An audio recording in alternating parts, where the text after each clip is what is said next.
Oh oh, avec le son là.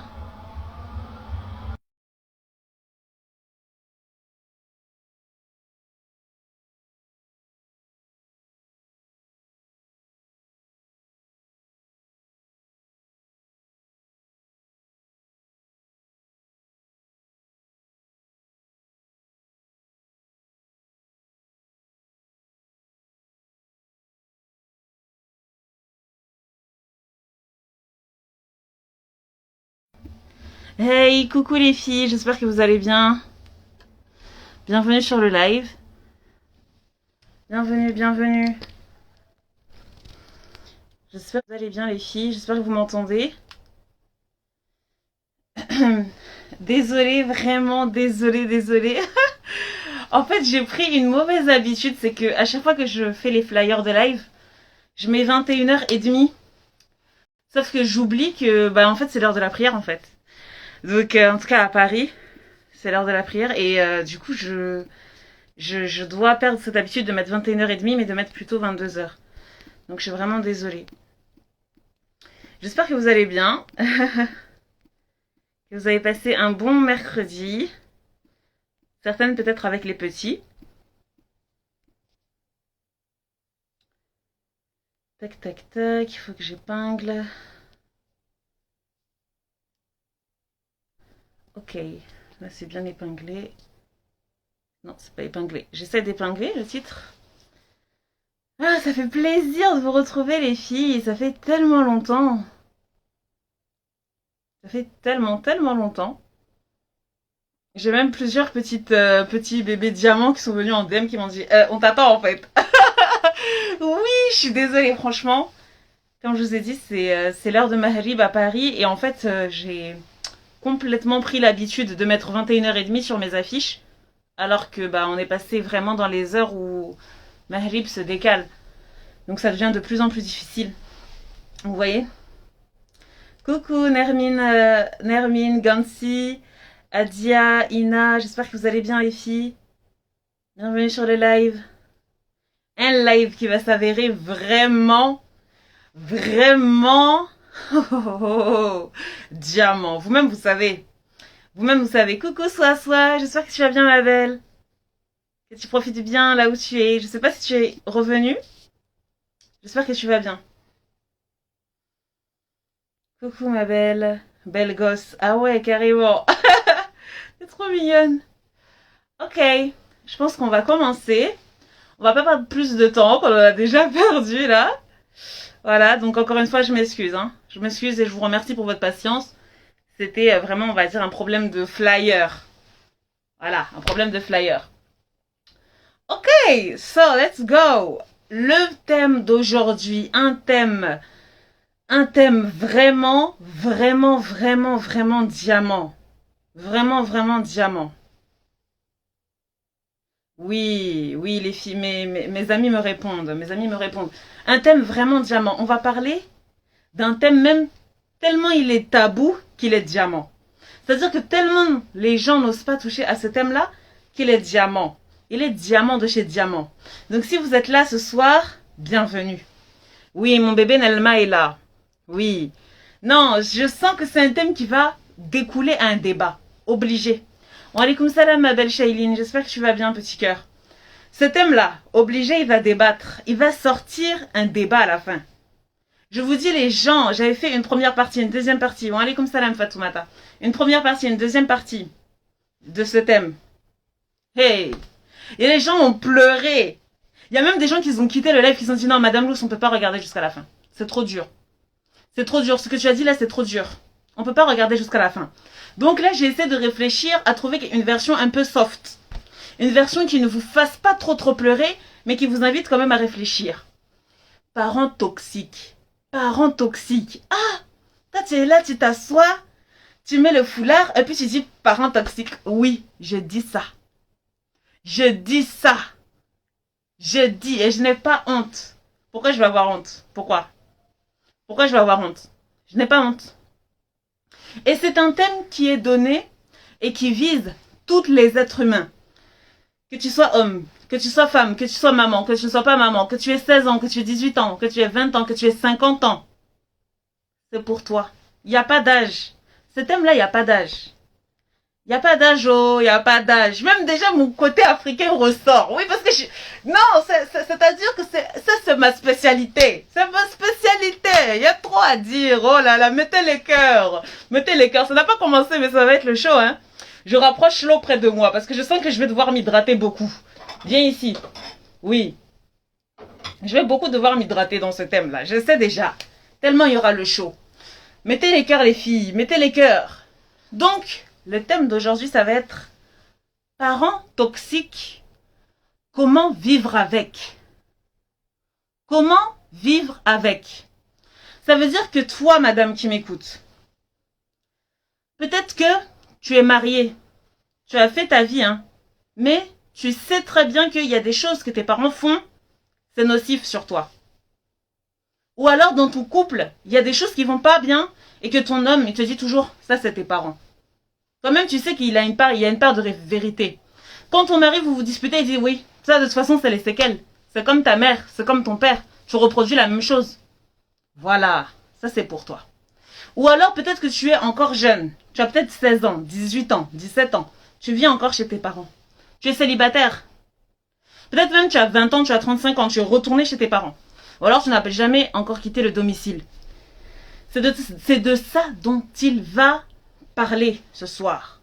C'est donc ça dont on va expliquer de long en large, on va voir tout ça de long en large pour pouvoir sortir les solutions. Parce que, en toute chose, il y a des solutions. Mais avant de voir ce dont il s'agit, je dois me présenter. Oui, je dois me présenter, c'est moi, Madame Luce, la déléguée des femmes, la conseillère des femmes, les femmes de toutes les couleurs, les femmes de tous les horizons, les femmes de toutes les confessions. J'aide les femmes à parler la langue du cœur. J'aide les femmes à exprimer leur douleur. J'aide les femmes à s'estimer à leur juste valeur. Oui, parce que chaque femme, je dis bien chaque femme, mérite de briller. Oui, mettez les... Oh là là, les cœurs affluent, les cœurs affluent. Thème diamant, live diamant. Live diamant. J'espère que vous êtes bien assises, hein, ou alors vous êtes dans votre couette. Bon, là il fait chaud. Là en ce moment il fait chaud, vous n'êtes pas dans votre couette. J'espère que vous êtes bien allongés comme ça. Est-ce que c'est un thème qui va secouer votre tête? C'est un thème qui va secouer vos pensées. Quand vous allez quitter ce thème, vous allez réfléchir après. Ça, je vous garantis. Garantie. Oui, les cœurs affluent, vous voyez ça? Non, attendez, je vais screener, hein, je vais screener. Ouh! Ah! Oh, abonné diamant, oui. Ça, c'est pas n'importe quelle communauté, hein. Oui, partagez. Allez, ta charge mentale a dit partager, oui. Partagez aux femmes ambitieuses uniquement. Moi, je ne cherche pas la quantité. Attention, attention. Faut pas partager avec n'importe qui. Moi, je cherche la qualité uniquement. Des femmes qui pourront écouter ça avec humilité. Des femmes qui pourront s'asseoir et cogiter. Donc, partagez, oui, mais avec les femmes ambitieuses, les vraies qualités de femmes. Vous voyez, femme diamant quoi. Femme diamant. Ok, on y go, on y go. L'intro a trop duré, Madame Luce. Parle, parle. J'ai dit oui, je vais parler. Donc, le thème de ce soir, c'est parents toxiques, comment vivre avec. Déjà, on va revenir aux bases. Qu'est-ce que c'est qu'un parent toxique? Et puis d'ailleurs, toxique, ça veut dire quoi? Parent, ça veut dire quoi? Voilà. Je tiens à préciser, attention, que ce thème-là est très, très abstrait. On va toucher à des notions très abstraites, mais je fais exprès. Comme je vous l'ai dit, je veux vous donner le meilleur. Je veux vous dire la vérité. Et la vérité blesse. Donc ce n'est pas tout le monde qui pourra comprendre. Et c'est ok. Il n'y a pas de mal. Peut-être que dans 2 ans, tu vas réécouter ça, tu vas te dire, ah, c'est ok. Il n'y a pas de mal. Assois-toi seulement. Oui. C'est bon. On y go. Donc déjà, on va revenir à la base. Qu'est-ce que c'est qu'être un enfant? Qu'est-ce que c'est qu'être un parent? C'est ça. C'est ça dont il s'agit. Qu'est-ce que c'est d'être un parent? Qu'est-ce que c'est d'être un enfant? Qu'est-ce que c'est qu'être un être humain? Dans notre essence là, quand on enlève toute notre couche, quand on enlève toute notre chair, notre âme, tout ça là, qu'est-ce qu'on est? J'ai longtemps réfléchi sur cette question. J'ai longtemps lu dans les sciences profanes, dans les sciences religieuses. J'ai cherché. Et quand j'ai tourné, j'ai vu que il y avait une réalité qu'on ne pouvait pas enlever. Le fait est que l'être humain, attention, c'est du lourd, hein. L'être humain est un être d'amour. L'être humain, c'est-à-dire que dans son essence, il a besoin d'amour. Il a besoin de cette sensibilité-là pour être bien. Il a besoin de cette sensibilité-là pour vivre bien. Il a besoin de cette sensibilité-là pour être bien. Donc l'être humain est un être d'amour. Et il doit apprendre à donner de l'amour et à le recevoir. À le recevoir convenablement. Sinon, il tombe dans la cata. Sinon, il devient fou parce qu'il ne sait pas doser. Mais qui va lui apprendre à doser? Ses parents. En premier, c'est ses parents. Quand il va venir sur cette terre, la première chose qu'il cherche, c'est le tété de sa maman. Instinctivement, il sait que cette femme-là, elle va lui donner de l'amour. Elle va lui donner du lait. Donc ça va être sa première dose de don. D'ailleurs, même avant, les études prouvent que même avant, le bébé, quand il est dans le ventre, il est déjà sensible à l'amour qu'on lui donne. Vous savez, il y a des femmes qui font ce qu'on appelle des dénis de grossesse. Tellement elles n'ont pas l'idée d'être enceintes, ou elles ne veulent pas, ou parce qu'elles elles sont dans d'autres activités. Alaykoum salam, ami cooker. Elles sont dans d'autres activités, elles sont en train de passer par des choses très difficiles dans leur vie. Elles n'ont pas cette idée d'avoir un enfant. Donc l'enfant, comme il sait très bien qu'il n'est pas aimé, il ne va pas recevoir sa dose d'amour, il va se cacher. Subhanallah. Il va se cacher entre les organes. Il va disparaître. Il va disparaître. Vous imaginez?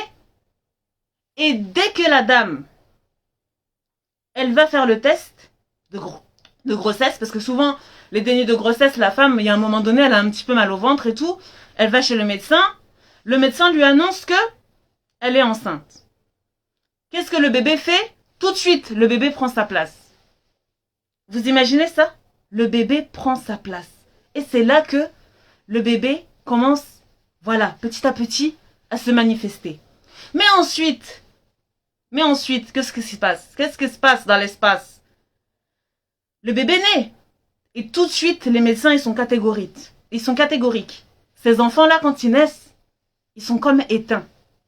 On remarque que dans leurs yeux, dans leur regard, alors que leurs yeux sont fermés, mais dès qu'ils ouvrent un petit peu, en fait, même quand ils grandissent, on sent que c'est des enfants qui sont éteints. Subhanallah. Est-ce que vous vous rendez compte? Est-ce que vous vous rendez compte, les amis, à quel point l'amour est central dans la construction d'un être humain? Même le bébé, dans son état le plus petit, dans l'état gestationnel, il est sensible à cela. Alors que dire quand il arrive sur cette terre? Donc là, déjà, vous avez un exemple pour montrer que l'amour est au centre de l'être humain. On a besoin d'amour. Mais qui nous apprendra à aimer? Quand on est tout petit, qu'on le veuille ou non, on est soumis à l'instinct naturel. Les musulmans parlent de la fitra. Cet instinct qui le pousse à discerner le bien du faux, à faire de bonnes choses, à être pur. Mais, qu'il le veuille ou non, c'est son environnement qui va lui apprendre à aimer. Sa mère va lui apprendre à aimer. Sa mère va lui apprendre à digérer cet amour, à accepter cet amour. Et souvent, quand on voit les mamans, au début, elles sont collées à leur enfant. Elles sont collées au sein, elles sont collées dans le lit, etc., etc. Et puis l'enfant grandit. Et là, très vite, il peut arriver des détachements très brutaux. Très brutaux. Très brutaux. Parce que l'enfant, il va commencer à s'autonomiser.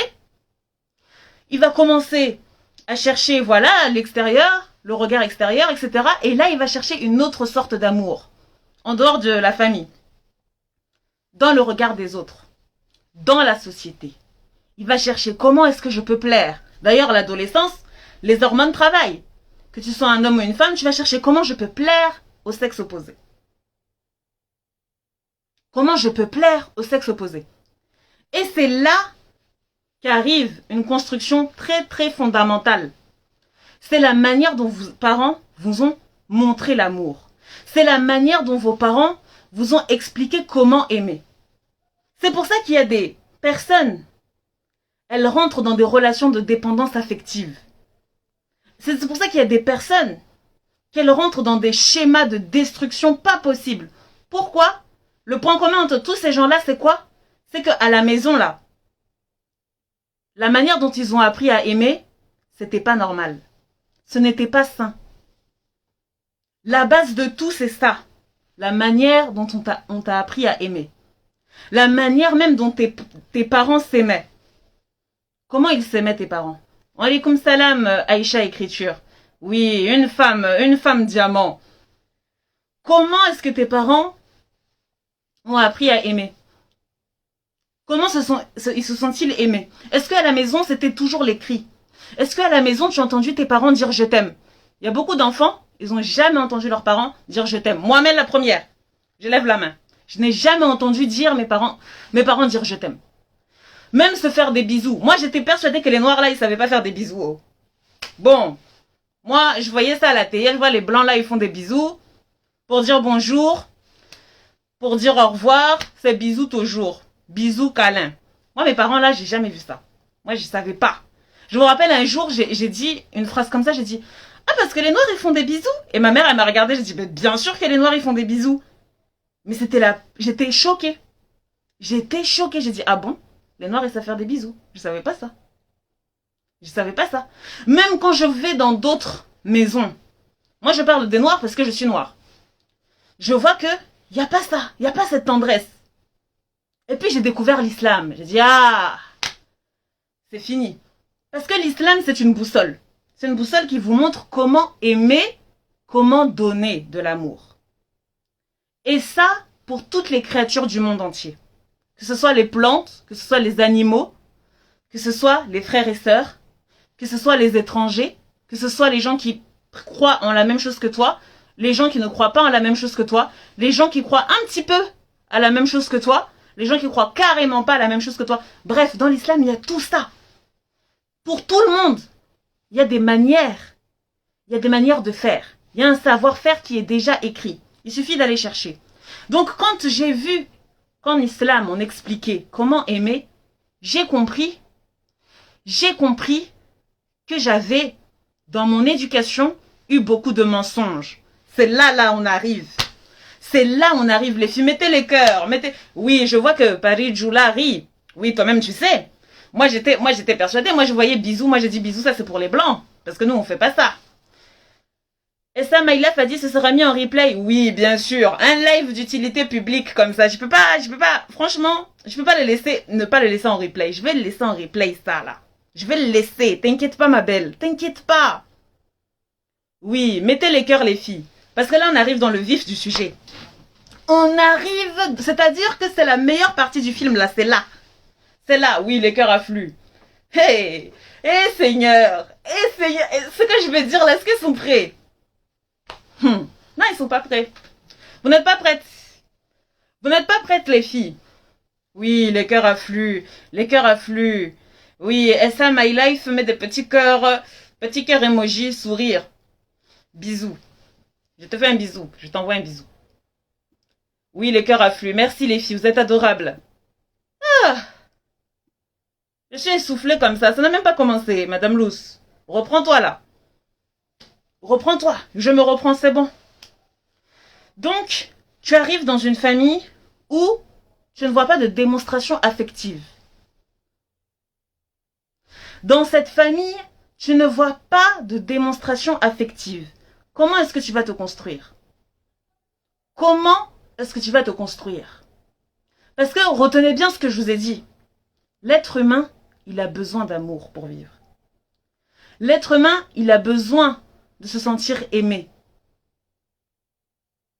Et donc, quand ses parents ne lui disent jamais, toi ma fille, tu es belle. Toi ma fille, tu es intelligente. Toi ma fille, tu es bien. Toi ma fille, tu es... Voilà. Et quand tu as des parents qui ne te montrent pas de l'affection par la parole, mais leur manière d'aimer, c'est dans la dureté. Leur manière d'aimer, c'est dans les reproches. Leur manière d'aimer, c'est dans les critiques. Automatiquement, tu vas te sentir mal. Mais tout ça inconsciemment. Pourquoi je dis que c'est inconsciemment? Parce que tu ne sais pas qu'il y a quelque chose qui cloche. Parce que tu n'as pas d'autre modèle. Donc toi, tu te dis, bon, peut-être que dans toutes les familles, c'est comme ça. Mais aujourd'hui, il y a la télé. Aujourd'hui, il y a les réseaux. Donc on voit que, il y a d'autres manières de faire. Et puis même, je vais aller plus loin pour les croyants. Quand vous étudiez, quand vous lisez des livres, vous voyez l'ancien mode de vie, vous voyez que, non, l'affection était au centre des foyers. Les démonstrations d'amour étaient au centre des foyers. Donc toi, tu commences à fantasmer sur ce genre de choses. Et très vite, tu peux te sentir mal. Tu peux être vraiment dans un sentiment où tu te sens pas du tout à l'aise. Parce que tu te dis, mais il y a quelque chose qui cloche chez moi quand même. Il y a quelque chose qui cloche chez nous. Dans notre maison, il y a quelque chose qui cloche. Tu te dis, comment ça se fait, après 20 ans, 30 ans de vie à la maison, je n'ai jamais vu mes parents avoir des marques d'affection l'un pour l'autre. Comment ça se fait que je n'ai jamais entendu mes parents me dire je t'aime? Comment ça se fait que je n'ai jamais entendu mes parents être complètement dans l'admiration de ce que je fais? Mais ils demandent toujours que je sois stricte, que je sois rigide, que je sois l'enfant sage. À chaque fois, si je viens à la maison, j'ai un 19 sur 20, ils disent pourquoi tu n'as pas eu 20? À chaque fois, si à l'école, je rentre et que j'ai quelque chose de déchiqueté sur mon habit, s'il y a une tache, on me prend comme si je suis le pire enfant. Pourquoi? Au nom de quoi? Au nom de quoi? Et donc, l'enfant, quand il grandit, il va se dire, mais en fait, je suis un mauvais enfant. Il va se dire, mais moi, je ne suis pas digne d'être aimé. Et il y a beaucoup de femmes qui souffrent de ça, qui souffrent de ce manque, et elles n'en ont même pas conscience.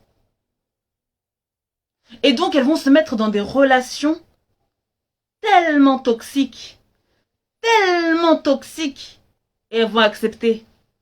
Pourquoi? Parce qu'elle va se dire, lui au moins, il m'apporte de l'amour.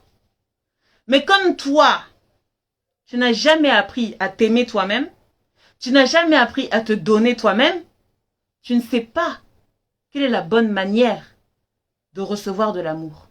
Tu ne connais pas la meilleure manière de donner de l'amour. Donc, il y a toujours un déséquilibre. Est-ce que vous comprenez un peu les filles? Est-ce que vous comprenez un petit peu le grand problème de cela? Le grand problème de cela. Le grand problème, c'est que, au final, tu vas être tellement vulnérable. Tu seras la proie de personnes tellement nocives. Toi-même, tu es dans la relation. C'est-à-dire que la personne te fait voir toutes les couleurs, mais tu restes dedans. Tu restes. Parce que, inconsciemment, ton cerveau, il avait faim. Ton cœur, il avait faim d'amour. Ton cœur, il avait faim d'affection. Donc, comme cette personne t'a dit, je t'aime une fois, il t'a dit, tu es belle une fois, automatiquement, ton cœur est scellé. Il est à lui. Et il peut faire n'importe quoi. Il peut le piétiner. Il peut l'écraser comme un piment. Mais tu dis rien. Il peut même te frapper. Tu dis rien. Tu restes dedans. Tu dis non. Je l'aime. Je l'aime. C'est pas ça l'amour. Hein. Toi, madame qui m'écoute, c'est pas ça l'amour. C'est pas ça. L'amour, c'est pas se faire piétiner comme un piment. Hein. L'amour, c'est pas accepter n'importe quoi parce que une personne, un inconnu est venu et t'a dit je t'aime. Non, je suis désolée. Ce n'est pas ça. Ce n'est pas ça. Donc, dans les parents toxiques, la première sorte de toxicité, c'est le fait d'avoir eu des parents trop rigides. qui n'avaient pas de marque d'affection. Il n'y avait pas de place à la maison pour les marques d'affection. C'est ça, une des premières sortes de toxicité qu'on peut retrouver chez les parents. Ça, c'est vraiment une forme que l'on reconnaît beaucoup, surtout dans la communauté noire. Moi, je peux dire ça parce que je suis noire. Attention, disclaimer, je ne suis pas là pour... Voilà, on va pas rentrer dans une guerre d'ego. Oui, quelle est la meilleure communauté? Quelle est pas... Non. Moi, je parle de la communauté noire parce que je suis dedans. Je suis pas là pour dénigrer. Je suis par là de relever des problèmes pour que les femmes brillent de mille feux. Pour que les femmes noires se reconnaissent qu'il y ait des personnes qui portent leur voix pour qu'elles puissent changer en elles des schémas. Oui, Galsen Lenny a dit le live que j'attendais. Voilà, c'est ça. Allège ta charge mentale a dit jamais de compliments que des exigences. Voilà, c'est ça.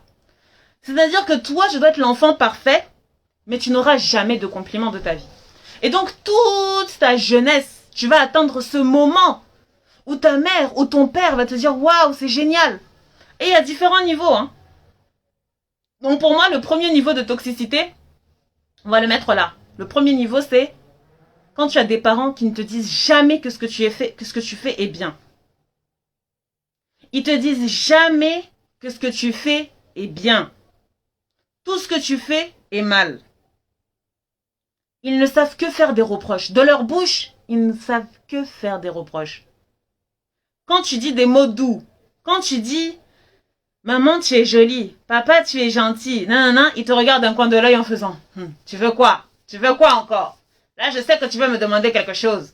C'est quoi ça? Allez, ne me touche pas. Ne me touche pas. » Et puis c'est normal. Quand on regarde sur les réseaux sociaux, tous les mèmes, les vines et tout sur la parentalité des Noirs, ça tourne autour de ça, quoi. La brutalité, la méchanceté. Et puis c'est banal. Genre, nous, on est un peu méchants, et puis c'est bien, quoi. On a des parents qui nous frappent, qui nous amènent à l'hôpital, qui nous battent, et puis c'est normal. On en rigole. Mais jusqu'à quand? Jusqu'à quand? Jusqu'à quand on va accepter de coller à notre image cette brutalité? Jusqu'à quand on va accepter cette injustice à l'égard de nos enfants, à l'égard de nous-mêmes? Ce n'est pas normal. C'est un sujet à prendre très au sérieux. Parce que comme je vous ai dit, ces enfants-là, nous-mêmes quand on grandit, moi-même la première quand on grandit, on est persuadé de ne pas mériter du bien. C'est ça qui est grave. On a des enfants qui vont grandir avec une instabilité. Avec une instabilité. Pourquoi? Parce qu'ils n'auront pas eu d'autres modèles. Donc on a tout intérêt à de se rendre compte. Coucou ma belle les mixtures. Mon bébé les mixtures est là. On a tout intérêt à se rendre compte que on se doit de changer cela. On se doit de changer cette toxicité-là. Donc je vous ai dit, le premier niveau, c'est ça. C'est d'avoir une éducation qui est trop tournée vers la brutalité, vers l'exigence et jamais d'affection. Pourquoi?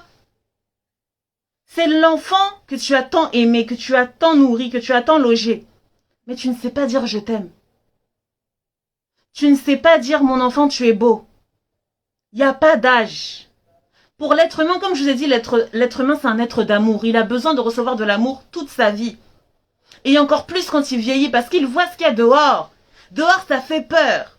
Dehors on le critique. Il y a même des enfants de 12, 13 ans, quand ils vont à l'école, ils ont envie de se suicider. Tellement ils se font harceler. Tellement on les rabaisse. Donc imaginez cet enfant-là, quand il rentre à la maison, on le rabaisse encore. Mais il va trouver où? Il va trouver de l'amour où ça? Donc l'enfant, quand il est comme ça, et surtout les femmes, elles ont souvent un mécanisme qui se met en place, c'est qu'elles vont garder pour elles. Elles vont garder pour elles. Elles vont essayer de s'échapper. Elles vont essayer d'en parler. Souvent, ce sont des jeunes femmes qui vont faire des fugues. Souvent, hein, c'est des femmes qu'on va dire « Oh, toi, tu as la grande bouche ». Et tout de suite, on les remet à leur place. On leur dit « Wow, tu parles trop, tu parles trop.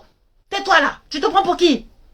Tu te prends pour qui? Tu es impoli, un enfant impoli comme ça. Tu es irrespectueux, tais-toi. C'est quoi ça ?» Et bah, on le frappe. Bah, on la frappe. En plus, une femme, j'ai bien parlé des femmes. Moi, je parle pas des hommes, parce que moi, je ne suis pas un homme. Je parle des femmes. Très vite, va lui venir en tête l'idée de partir, parce que c'est trop. Elle porte trop sur son cœur.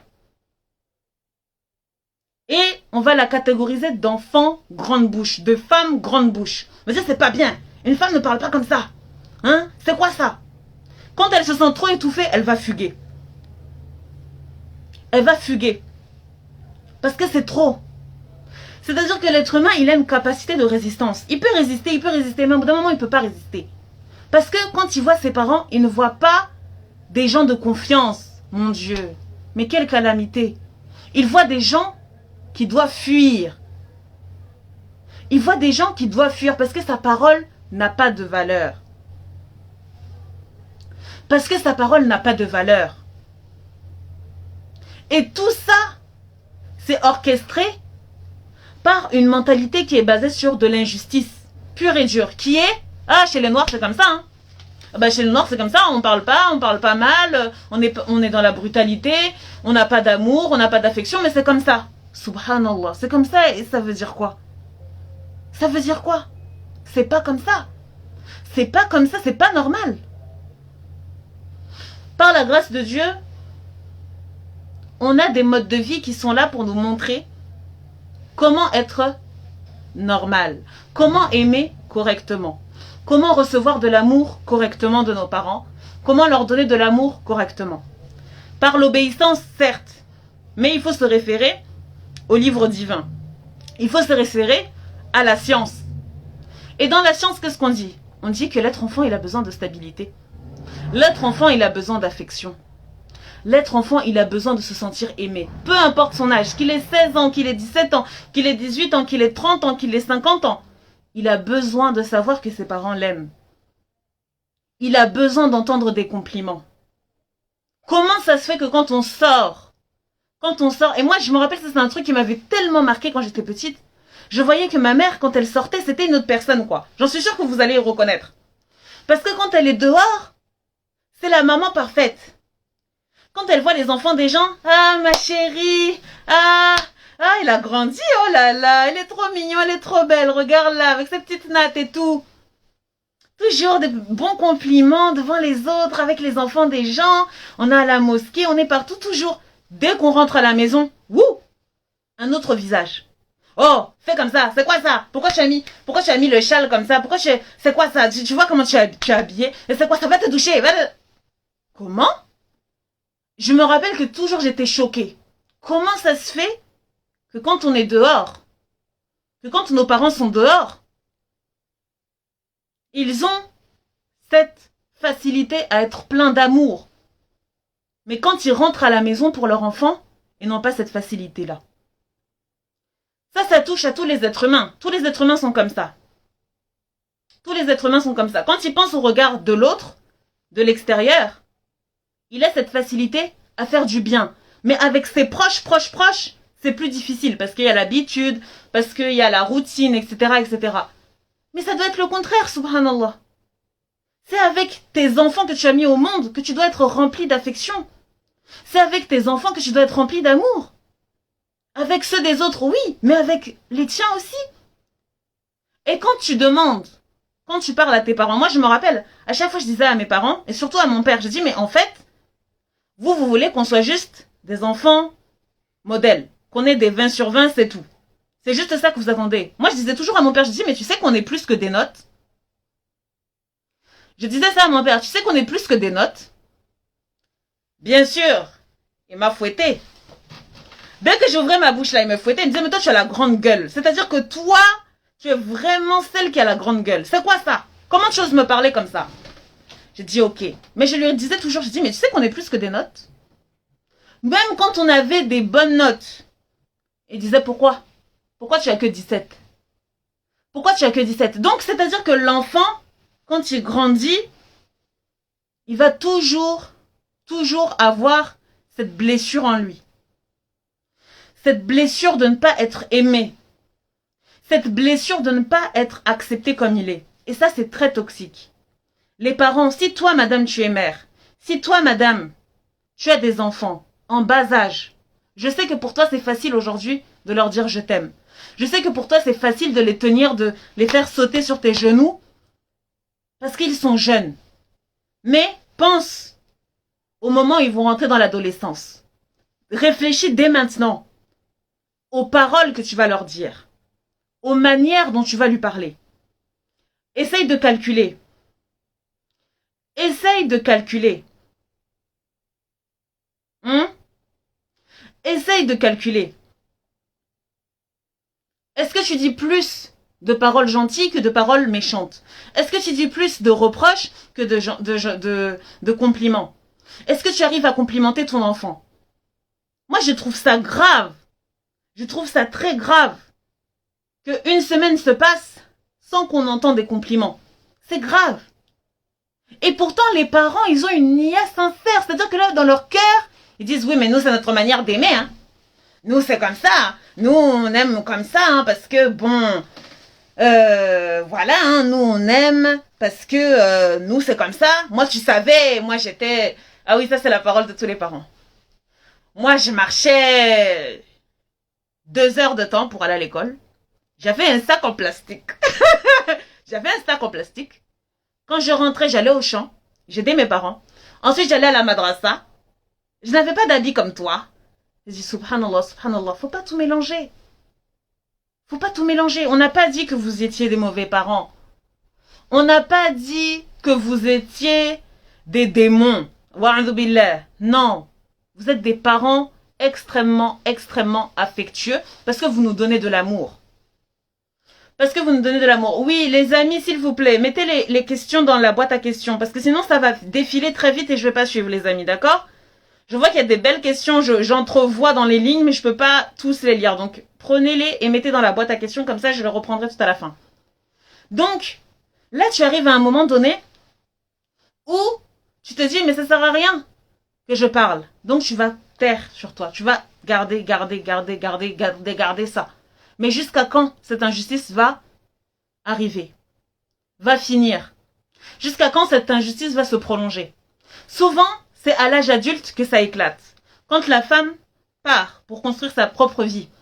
Cette injustice va finir parce que, déjà, elle va se dire, quand elle voit ce dysfonctionnement, elle va se dire, moi, jamais je vais faire ça à mes enfants. Jamais je vais faire ça aux enfants. Donc, elle va soit avoir cette prise de conscience, ou alors, elle ne va pas avoir cette prise de conscience et elle va transmettre cette dureté aux enfants. Moi-même, je l'ai vu. Je ne suis pas mère, mais je côtoie des jeunes enfants. Je l'ai vu que dans ma manière de faire, dans ma manière de leur parler, il y avait une brutalité qui s'installait petit à petit et qui devenait habituelle. Et puis, plus je me suis questionnée, je me suis dit, mais subhanallah, un petit être comme ça, si je lui parle comme ça, maintenant, à quel moment il va avoir confiance en moi pour parler des vraies choses? Et c'est ça qui se crée. C'est que les parents ne se rendent pas compte, mais ils créent de la méfiance. Parce que quand les parents, ils ne sont pas à l'écoute du premier besoin qui est l'amour, et ben, après, qu'est-ce qui se passe? Directement, il va reproduire, ou alors il va s'en détacher. Donc comme je vous ai dit, ça c'est le premier stade. On va dire que ce stade-là, il est très très très nocif dans la construction affective. Parce que les enfants qui grandissent comme ça, les femmes qui grandissent comme ça, elles ont de grandes chances de rentrer dans des relations avec les hommes qui sont toxiques. Et c'est pour ça que je parle de toxicité. Parce que tellement elles n'ont pas eu de modèle d'affection, elles vont rentrer dans des modèles toxiques, des schémas toxiques. Des schémas très très toxiques. Donc voilà, ça c'est le premier point. Ensuite, il y a un autre point. C'est la violence. Les parents qui sont très violents, très très très violents, physiquement. La brutalité. La brutalité, je trouve que c'est un grand fléau. C'est un grand fléau et c'est toxique. Oui, oui, oui, j'utilise ce mot-là. C'est un mot qui peut déranger. Parce qu'on se dit, non, on parle des parents quand même. Attention, c'est une institution. Oui, j'ai bien dit. Attention, je ne suis pas là pour dénigrer le rôle des parents. C'est un métier qui est extrêmement difficile. Extrêmement difficile, je l'ai bien dit au début. C'est un métier qui est extrêmement difficile.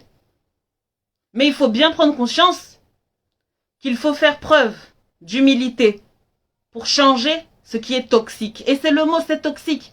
C'est quoi la toxicité? C'est quand ça te fait du mal. C'est quand ça te fait du mal. Et ce n'est pas, est-ce que c'est pas un mal de grandir avec cette mauvaise définition de l'amour alors que tu es toi-même un être d'amour? Pour les personnes qui n'ont pas suivi le début du live, j'ai bien expliqué la base même de mon argumentation. C'est de dire que tous les êtres humains ont besoin d'amour. Parce qu'un être humain, dans son essence, c'est un être d'amour. Il a besoin d'amour. Il a besoin de donner de l'amour et recevoir de l'amour. Et d'ailleurs, dans notre religion, c'est ce qu'on nous apprend. On nous apprend à donner de l'amour et à en recevoir d'une manière équitable avec tous les êtres vivants qui sont sur cette terre, que ce soit les plantes, les animaux, les êtres humains, les gens qui ne croient pas comme nous, les gens qui croient comme nous, les gens qui croient un petit peu comme nous, les gens qui croient pas beaucoup comme nous. Bref, tout est écrit. Il suffit d'aller chercher. Donc avec les parents, il y a les écrits également. Pour dire que ce qu'ils font est dans leur droit, ce qu'ils font n'est pas dans leur droit. Ils n'ont pas ce droit d'être trop brutaux. Ils n'ont pas ce droit d'être trop injustes. Ils n'ont pas ce droit de nous brutaliser physiquement. Ils n'ont pas ce droit. Quand on regarde dans les écrits, il y a bien écrit dedans que c'est clairement interdit. C'est clairement interdit. Donc le terme toxique, je sais que c'est un terme qui dérange quand on parle des parents. Parce qu'on se dit, oui, on utilise ce mot-là à tout bout de champ, c'est le mot à la mode. C'est pas une question de mot à la mode. C'est une question que dans le sens même du mot, dans toxique, il y a la notion de mal. Bien sûr, il y a des degrés différents. Pour moi, le pire parent toxique qu'il peut avoir, c'est ceux qui sont clairement dans des choses très perverses. On parle de pédocriminalité. On parle d'inceste. Moi, j'ai des gens qui viennent me voir. Des personnes qui viennent me voir. Des femmes comme des hommes. Qui ont été victimes d'inceste dans leur vie. Au sein de la famille. Et à qui ils ont pu en parler? Si même dans la sphère familiale, il n'y a pas ça. Il n'y a pas de confiance. Si ça a été ton père qui a fait ce genre, qui a généré ce genre d'action, à qui tu vas demander de l'aide? Comment est-ce que tu vas te développer? Donc la solution, maintenant on va en venir à la solution, parce qu'il y a vraiment plusieurs pans. Il y a plusieurs pans. La première chose, c'est de plonger dans son passé et de se rendre compte de qu'est-ce qui nous a traumatisés étant enfants, qu'on ne veut pas traumatiser avec tous les enfants du monde. Pas qu'avec les nôtres, mais avec tous les enfants du monde. C'est la première chose. Deuxième chose, si tu es célibataire, madame, toi qui es célibataire, tu as tout intérêt à te concentrer sur toi-même pour savoir qu'est-ce qui t'a traumatisé enfant. Si tu as été victime de brutalité, si tu as été victime d'inceste, si tu as été victime de beaucoup d'injustice, de beaucoup de narcissisme, tu as tout intérêt à plonger dans ton enfance pour chercher ce qui n'allait pas. Et d'en parler à haute voix. Je dis bien à haute voix. Parce que quand tu n'en parles pas, le problème, c'est que, en fait, tu as tes propres repères. Il y a des choses dont tu n'as pas envie de réveiller parce que ça te fait trop peur. Parce que même ton cerveau, même il a enfui ça. Parce qu'il avait trop peur. Mais le problème, c'est que ça va se cristalliser en toi et ça va se transformer. Ça va se transformer en des mécanismes vraiment très rigides en fait. Par exemple, je vais prendre un exemple. Il y avait une sœur en plus, hein, c'était la dernière fois parce que vous savez, j'ai ouvert le programme Éloquence, comment apprendre à parler. Comment apprendre la prise de parole, etc. D'ailleurs, en parlant de communication, on va faire bientôt une masterclass, samedi prochain. Une masterclass pour pouvoir parler en couple, communiquer en couple, lorsque on est en temps de crise. On est dans la maison, mais on est comme des colocataires, quoi. On s'évite. On s'évite. Donc, comment faire pour communiquer pendant ces temps-là? Il y a une masterclass qui va venir. Donc, n'hésitez pas à bien regarder dans les stories et sur mes posts pour connaître toutes les infos. Donc, cette sœur, je lui ai dit, dis-moi, comment est-ce que tu fais pour accueillir ton homme lorsqu'il vient tard la nuit? Imagine un jour, il est très tard, vers 23h, il a l'habitude de rentrer vers 20h, là il rentre à 23h. Comment est-ce que tu l'accueilles? Elle m'a dit oui, quand je le vois arriver, je lui dis oui, mais ça se fait pas de rentrer à cette heure-là, franchement, je vois pas à quelle heure il est, ça se fait pas, tu aurais pu m'appeler quand même, c'est pas normal. Après, je lui ai dit, et qu'est-ce qu'il te répond quand tu dis ça? Il me dit, bah, tu aurais pu m'appeler. Et après, elle m'a répondu quoi? Elle m'a dit, oui, mais lui, il m'a dit que... Après, moi, je lui ai dit, mais non, j'ai pas à t'appeler. C'est toi qui dois savoir. J'ai dit, voilà. J'ai dit, pause. J'ai dit, madame, pause. Elle m'a dit, oui, madame Luce. J'ai dit, on va mettre pause. Hein. J'ai dit, quand tu étais petite, quand tu sortais dehors, j'en suis sûre que tu avais l'obligation de dire à tes parents l'heure à laquelle tu sortais, la manière dont tu sortais. Et quand tu rentrais, c'était strict, strict, strict. Elle m'a dit, oui, madame Luce, comment tu sais? J'ai dit, parce que tu reproduis la même chose avec ton homme. Parce que là, ce que tu déranges, c'est pas vraiment le fait qu'il soit rentré tard, hein. Non.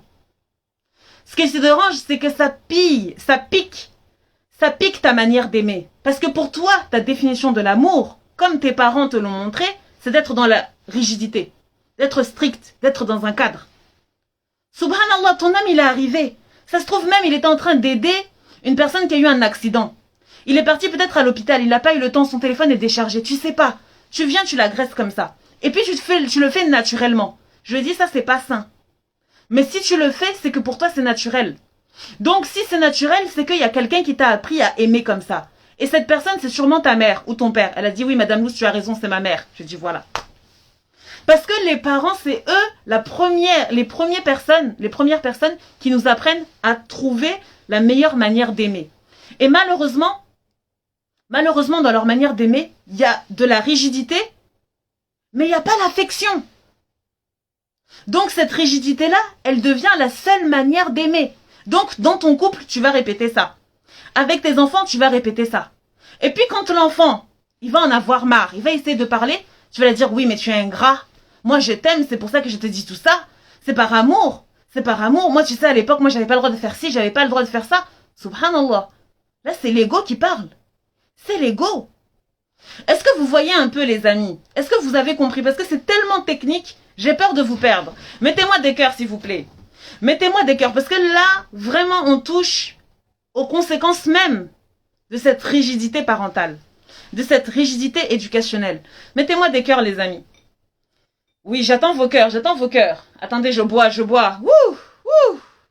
C'est trop pour moi, c'est trop.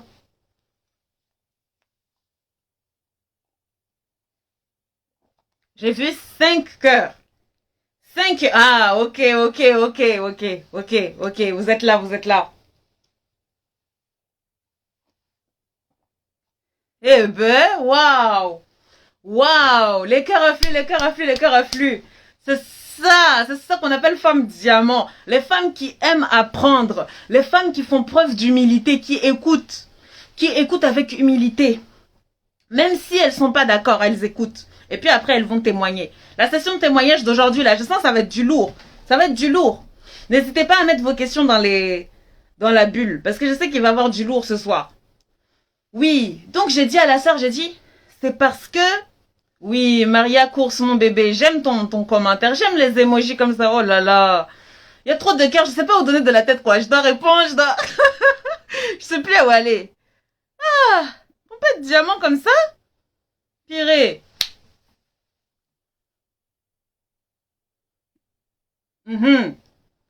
Donc, je disais, toi, madame, si tu ne cherches pas cette mauvaise... Oh là là, les mixtures, mon bébé, les mixtures. Bataille de cœur, quoi. Bataille de cœur.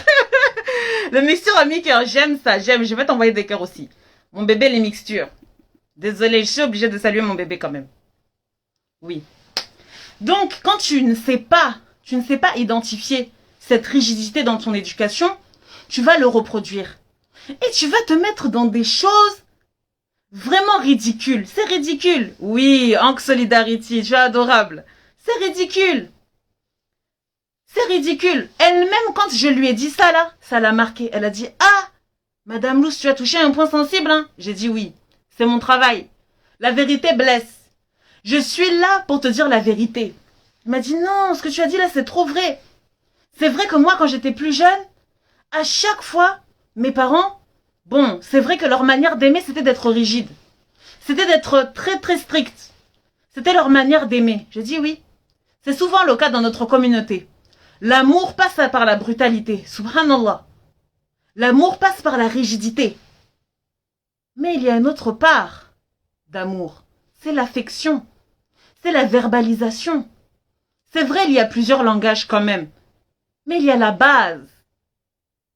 Et comme je vous ai dit, pour pouvoir discerner le bien et du mal, il faut porter les lunettes de la vérité. Quand tu portes des lunettes de la vérité, tu sais discerner qu'est-ce qui est trop, qu'est-ce qui n'est pas trop. Moi, je pars du principe en tant que croyante que la vérité est basée sur la vérité absolue, la vérité divine, la vérité qui est présente dans ce que Dieu a dit. La vérité qui est présente dans les expériences humaines, qu'on dit sciences humaines. Même toutes les sciences du monde d'ailleurs. Toute science est utile. Et dans ces sciences-là, dans la vérité de Dieu, dans les sciences profanes et religieuses, on est tous d'accord pour dire que les marques d'affection sont utiles pour l'être humain, sont primordiales pour l'être humain, quel que soit son âge. Quel que soit son âge, il a besoin de l'affection. Donc toi, madame, qui est mère, bien sûr, il s'agit de doser. Je ne dis pas d'être dans l'exagération de l'affection, non. Il y a des moments où il faut faire des marques, il faut montrer l'affection, il y a des moments où il faut recadrer. Mais tout est dans la manière, l'art et la manière. Donc, tout de suite, j'ai dit à la sœur, j'ai dit, on va répéter maintenant, je vais voir si tu as appris correctement ce que je t'ai donné. Maintenant, comment est-ce que tu vas accueillir ton homme quand il va rentrer tard, à 23h? Elle m'a dit... Après, je lui ai donné une situation. Je lui ai dit, imagine, tu es dans ta cuisine. Ta cuisine, elle donne directement vers l'entrée, etc. Tu es dans ta cuisine, voilà, tu es en train de prendre un petit truc dans le frigo. Comment tu vas l'accueillir? Elle m'a dit, oui, Madame Lucie, j'ai compris ce que tu as dit. Je dois faire preuve de jugement, je dois faire preuve de jugeote et ne pas répéter ce que mes peurs, ce que ma rigidité éducationnelle m'a inculqué. Parce que en soi, si j'ai bien compris ce que tu m'as dit, si je le gronde comme un bébé cadom dès qu'il rentre à la maison, c'est parce que mes parents même, ils me grondaient. C'est parce que mes parents même, ils me montraient de l'amour en étant rigide. Donc, si j'ai bien compris ce que tu m'as dit, à partir de maintenant, quand il va rentrer tard, je vais d'abord essayer de comprendre pourquoi il rentrait tard. J'ai dit voilà. Après, je lui ai demandé, je lui ai dit, attends, avant de finir l'exercice, est-ce que toi tu es déjà arrivé en retard? Elle m'a dit oui. Comment ton mari t'accueillait? Elle m'a dit, là, maintenant que tu le dis, quand je suis arrivée en retard un jour, mon mari, il m'a dit tout de suite, il m'a dit, ça va? J'ai dit oui, il m'a demandé si mon téléphone n'était pas déchargé, et effectivement, mon téléphone était déchargé. J'ai dit, voilà, tu vois? Tu vois? Donc, clairement, ça montre que lui, il n'a pas eu cette idée de t'accuser de manque de respect. De t'accuser de manque de, entre guillemets, de bienséance. Il a cherché à comprendre. Donc après, je lui ai dit, allez, on passe à l'action, dis-moi. Elle m'a dit, bon, alors s'il arrive à la maison, je vais le sourire et je vais lui demander comment il va. Elle m'a dit, voilà. Je lui ai dit, voilà, c'est tout. Après, elle a dit, franchement, Madame Rousse, tu as raison. Parce que si je commence à agir comme ça, même ma tête, elle va être légère. Parce que trop souvent, c'est trop rigide. Et j'ai dit oui. J'ai dit, tu sais ce que tu dis, ça me parle. Parce que moi, je me rappelle ma mère dans notre enfance, elle boudait tout le temps. Elle fronçait tout le temps son visage, on ne comprenait pas. Parce que soit on n'avait pas fait la vaisselle comme elle voulait, ou autant qu'elle voulait, on n'avait pas nettoyé comme madame voulait, etc. etc. Donc elle était toujours tendue. On marchait toujours avec des œufs avec elle. Et le comble, c'est qu'elle se plaignait qu'on n'allait pas vers elle. Quand même. C'est logique, parce que l'être humain, il n'est pas fait pour aimer la brutalité, pour aimer la rigidité. Non, c'est pas possible. Il a une fréquence seuil. Il a une fréquence seuil. Donc, les amis, comment vivre avec des parents qui sont trop rigides? Comment vivre avec des parents qui sont toxiques? Selon les cas, il y a des cas où il faut fuir. Malheureusement, moi j'entends des cas, il y a des personnes qui viennent vers moi. Comme je vous ai dit, à la pédocriminalité, ça touche à la pédocriminalité, ça touche à la brutalité. Et quand on est une femme, c'est pas facile. Vous savez très bien que dans notre culture, c'est pas facile de sortir comme ça, de dire bon moi je prends mon propre appart et je veux partir. C'est très difficile. Il y a le chantage affectif. Oui, tu es un mauvais enfant. Moi, si tu sors de ma maison, je vais te renier. En tant que tu es dans la maison, là, tu es brutalisé tous les jours. Tu es dans la maison, tu es vraiment brutalisé. On te confond avec le tapis tellement on t'a brutalisé au sol. comment tu vas faire? Moi, je n'ai pas honte de dire à ces femmes-là, hein, vous fuyez. Ayez des bonnes notes à l'école, économisez petit à petit, vous fuyez. Parce qu'il n'y a pas d'autre moyen. Non, mais Madame Luce, vis-à-vis de la religion, non, c'est les parents. J'ai dit, hé, Ibrahim alayhi salam, on va pas aller loin. Son père voulait le tuer. Il a dit, papa, je vais demander pardon hein, pour toi, mais je pars. Je t'aime, hein, mais je pars. Il est parti. Il est parti. Donc que je sache, ta vie, elle compte. Tu n'es pas venu sur cette terre pour être l'esclave, parce qu'il y a des gens qui confondent tout. Comme les parents, quand ils les ont éduqués, ils leur ont fait comprendre que c'était, entre guillemets, les rois et les reines. Les enfants, moi la première, je me disais, moi j'ai pas envie d'être un mauvais enfant. Moi j'ai pas envie d'être une mauvaise croyante. Seigneur, tu me vois. Moi je dis rien, j'accepte. Mais il y a un moment donné, quand tu acceptes, tu es complice. Oui, je dis ça. Ah, Madame Luce, tu vas trop loin. Je dis, quand tu acceptes, tu es complice. Parce que à quel moment les parents vont se rendre compte de leur folie, entre guillemets, de leur injustice, de leur toxicité, si tu acceptes tout le temps? À quel moment? Et même vis-à-vis de Dieu, ça veut dire que tu préfères être leur esclave plutôt que l'esclave de Dieu. Parce que dans les droits et dans les devoirs que tu as vis-à-vis de tes parents, il y a des limites. C'est pas tout que tu vas accepter. C'est pas tout que tu vas accepter. Donc il y a des moments où tu dois leur faire comprendre que là, vous avez dépassé la barre. Mais si tu restes dedans, c'est dangereux. C'est dangereux. Bien sûr, il y a l'art et la manière. Selon les cultures, selon les pays, il faut toujours chercher, surtout en tant que femme, la sécurité. S'assurer d'être en sécurité. Voilà, c'est très important. Mais il y a des moments, il faut fuir. Il n'y a pas d'autre moyen. Il y a beaucoup de manières de fuir. Il y a beaucoup de manières de fuir. Et malheureusement, il y a des personnes qui se marient avec cette intention-là. Combien de femmes se sont mariées en se disant « Je cherche à fuir le foyer, je cherche à me libérer. » Subhanallah. Subhanallah. Il y a des personnes, normalement, quand elles se marient, elles sont contentes. Elles sont contentes, elles sont en joie. Mais il y en a même qui sont en joie, qui disent « Enfin, je vais pouvoir vivre ma vie. » Comme il y en a, tellement elles sont aimées et choyées chez leurs parents, elles pleurent. Elles pleurent. Parce que leurs parents, quand même, c'est leurs parents. Donc elles pleurent, elles ont reçu tellement de l'amour de manière saine. Elles pleurent parce qu'elles sont tristes. Mais il y en a, c'est une libération. Elles cherchent à tout prix à se marier. Pour combien de femmes sont venues à moi en me disant ça?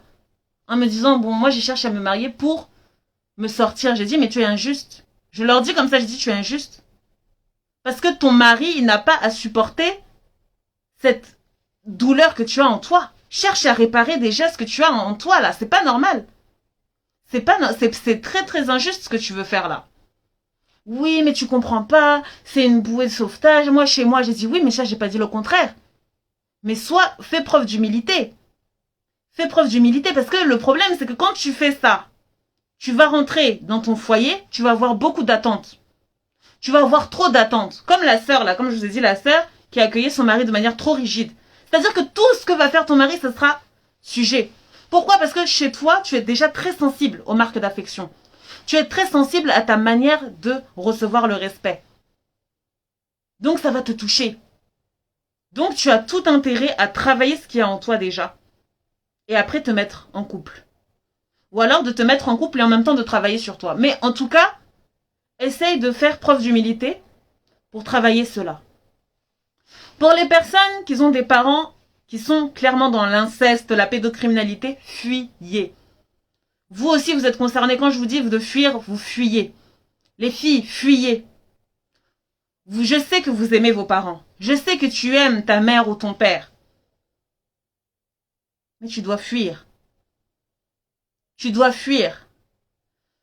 Dans ta qualité, dans ta valeur d'être humain, madame, comme je le dis toujours, toi tu es née pour briller. Tu es née pour être une femme légendaire. Tu n'es pas née pour être piétinée comme un piment. Tu n'es pas née pour être rabaissée au sol, encore et encore. Donc n'aie pas honte de choisir cette option. Vous savez, il y a plusieurs filles qui sont venues me contacter avec des pensées suicidaires. Parce que chez elles, là, ce qui se passe là, c'est la folie. Mais elles n'ont jamais pensé à sortir de la maison. Parce que pour elles, c'était même pas une possibilité. Pourquoi? Voilà. Parce que les pensées, l'éducation qu'on leur a donnée, leur a jamais fait comprendre que la porte de sortie était une solution. Donc, mesdames, vous qui êtes victimes d'actes pédocriminels, d'inceste, je dis bien le mot qui fait peur, le mot qui fait trembler, l'inceste pur et dur, faut fuir. Et il faut chercher à se prendre en charge, très vite. Parce que ce mal qui est en vous, vous pensez que vous pouvez l'oublier, mais vous ne pourrez jamais l'oublier. Ça va se cristalliser. Ça va se cristalliser. Ça va se transformer en haine. Ça va se transformer en rancune. Moi, je me rappelle d'une sœur qui m'a dit quoi? Qui m'a dit, tu sais, Madame Luce, ma mère s'est remise en couple avec un autre homme. J'étais un enfant, j'ai l'impression d'avoir été un enfant un peu mal aimé. La bâtarde. Celle dont on a honte. Pendant toute ma vie, j'ai ressenti ça. L'enfant, à chaque fois que je sortais dans la rue, et pourtant elle est tellement belle, masha'Allah. Elle me disait quand on sortait dans la rue, je sentais que je gênais. Et puis ma mère s'est mise en couple avec un autre homme. Et cet homme-là était tellement alcoolique. Il était tellement alcoolique. Et il m'a touché. Il m'a touché, Madame Luce. Et j'avais qu'une envie, c'était de le tuer. À chaque fois que je le voyais, je voulais chercher à le tuer. J'ai dit voilà, c'est ça. Quand je pensais aux hommes, ils m'énervaient. Même avec mon homme, quand on s'est mis ensemble, parce qu'après elle s'est mariée, elle a dit quand ils s'est mis ensemble, il y avait des choses qui étaient insupportables pour moi. J'ai dit voilà. Et elle m'a dit ce qui m'a sauvée, c'est quand j'ai commencé à travailler sur moi-même. Ce qui m'a sauvée, c'est quand j'ai pensé que j'avais de la valeur. Parce que j'ai rencontré Dieu et j'ai compris que j'avais de la valeur autrement que dans cette situation, dans cette configuration sociétale. Je dis voilà. Donc madame, s'il te plaît, encore une fois, n'aie pas honte de penser à partir. Toujours dans la sécurité.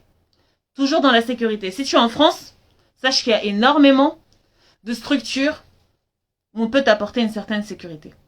Si tu es dans d'autres pays, cherche auprès des associations. J'en suis sûre qu'il y a des associations qui peuvent te permettre d'avoir cette sécurité-là. Voilà. Mais s'il te plaît, ne doute jamais de ta valeur. Même si tu as été traumatisé dans ton enfance, même si on t'a toujours montré que tu n'avais pas de valeur, même si tes parents ne t'ont jamais montré ces marques d'affection, ou alors ils les montraient autrement, sache que tu as de la valeur et tu es né pour briller. Je l'atteste. Et tu n'as qu'à venir en face de moi. Je te donnerai tout un argumentaire. J'écrirai même ton histoire pour te montrer à quel point tu as de la valeur. Et à quel point ta destinée, c'est du lourd. C'est du lourd. Vous savez, si je suis là en train de vous parler de ça, c'est que je connais très bien les conséquences de cette éducation. Parce que moi-même, comme je l'ai dit dans les étapes de mon taillage, c'est à l'âge de 21 ans où j'ai ouvert les yeux sur ma réelle valeur. J'étais persuadée d'être une mauvaise fille. J'étais persuadée, mais quand je vous dis persuadée là, j'étais convaincue que j'étais une mauvaise fille, que j'étais un mauvais enfant. Et c'est en portant les lunettes de la vérité, Dieu m'a montré des lunettes, Dieu m'a montré et m'a envoyé des gens qui m'ont dit, mais en quoi tu es une mauvaise fille en fait? Et je leur disais, oui, mais je suis comme ci, je suis comme ça, je suis comme ça. Ils me disaient, mais c'est pas ça une mauvaise fille. Et c'est là que j'ai compris, j'ai dit, waouh, j'étais clairement sous l'emprise de l'éducation de mes parents. Et vous savez, vous pouvez aller voir dans les lives, hein. J'ai expliqué, là on n'aura pas le temps d'expliquer.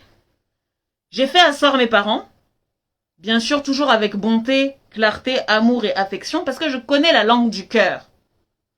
Je connais la langue du cœur. Je sais comment communiquer pour se faire comprendre. Parce qu'il y a une différence entre parler et se faire comprendre. Donc j'ai utilisé tout ce que j'ai appris pour les asseoir. Je me rappelle, il y avait mon père qui était là. Ma mère qui était en face de moi. Je leur ai dit tout. Je leur ai dit, vous savez, vous êtes des parents incroyables. Je me sens chanceuse d'être votre fille. Vous avez réalisé vos légendes, c'est vrai. Mais il y a des choses que vous n'êtes pas rendu compte. Et parmi ces choses-là, il y a le fait que vous nous avez beaucoup traumatisés. En tant qu'enfant, vous nous avez beaucoup traumatisés. Et je ne vous en veux pas. Je ne vous en veux pas. Parce que je sais pourquoi vous avez fait ça. Parce que votre manière d'aimer, elle passe par la rigidité. Parce que vous-même, vous avez eu une vie extrêmement difficile. Mes parents, ce sont vraiment des enfants de paysans.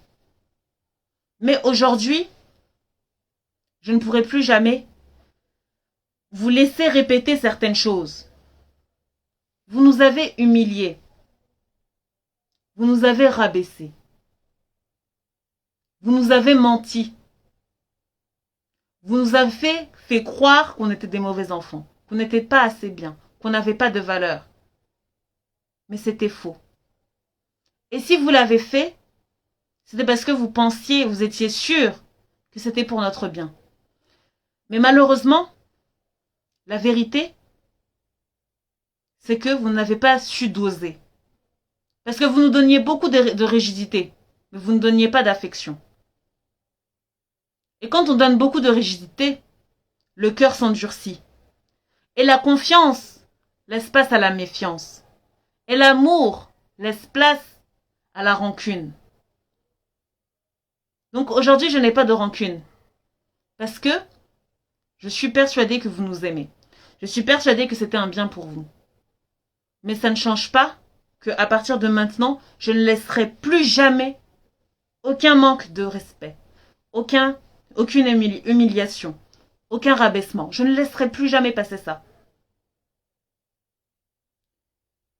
Ils ont entendu ce que j'ai à dire. Ils ont acquiescé. Ils ont dit pardon. Ils ont dit pardon. Ils nous ont dit franchement, moi, nous, on savait pas. Donc eux deux, ils ont parlé. Ils ont dit nous, franchement, on n'a pas fait ça dans le mal. Pardonnez-nous si on vous a fait du mal. On s'est même pas rendu compte. J'ai dit oui, je sais. Vous n'êtes pas rendu compte. Parce que vous avez transmis une brutalité que vous avez vous-même subi la brutalité. Donc vous l'avez transmise de manière inconsciente, totalement inconsciente. Donc vous vous êtes pas du tout rendu compte. Et ça, je sais que vous êtes pas rendu compte. Mais à partir d'aujourd'hui, je ne laisserai plus passer. Et quand aujourd'hui mes parents m'appellent, quand aujourd'hui mes parents me manquent de respect, je leur rappelle toujours, j'ai dit non. Là, ce n'est pas normal, maman. Là, ce n'est pas normal, papa. S'il y avait quelqu'un devant nous, tu n'aurais jamais eu ce terme-là. Ce terme méchant. Oui, mais tu es ma fille, je te parle comme je veux. Je dis non. Tu me parles comme on parle à un être humain. Tu n'as pas le droit de me parler autrement que comme un être humain. Oh là là, mais toi, on peut jamais te parler. J'ai dit si, vous pouvez me parler, mais vous me parlez convenablement. Voilà. Pareil pour mon père. Mon père, c'est un homme très colérique, très impulsif. Dès qu'il commence à monter, je lui dis, papa, il n'y a pas de communication là.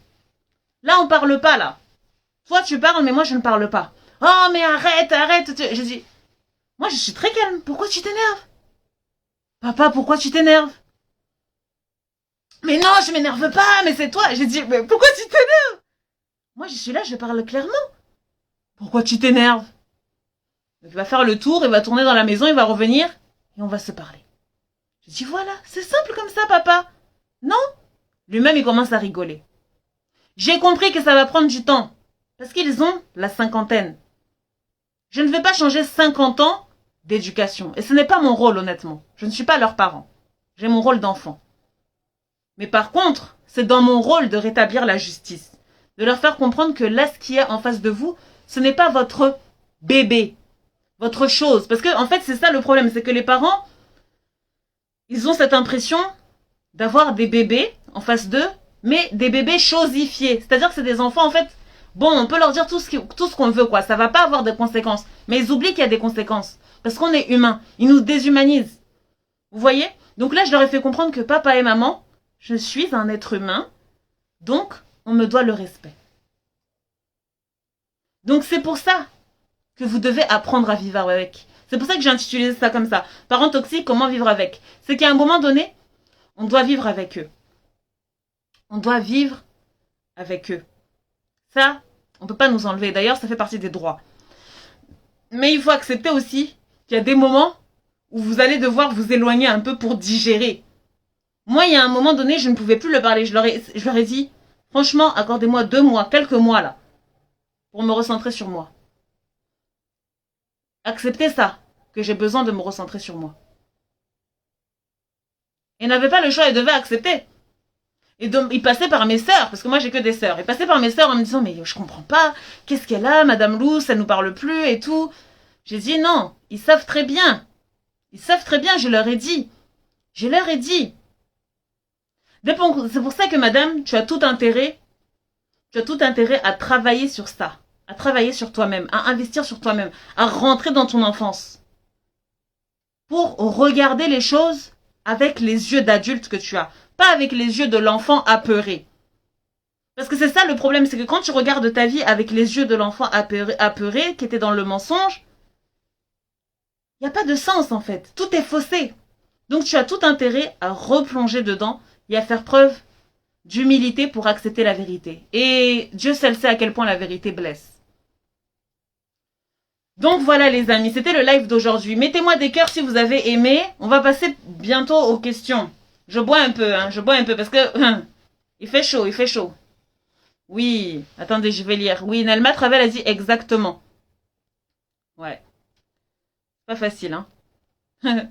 Attendez, je vais voir la boîte à questions. Ok, je vais lire. Les parents dans la sorcellerie qui font de la sorcellerie sur leur enfant pour de l'argent, que faire?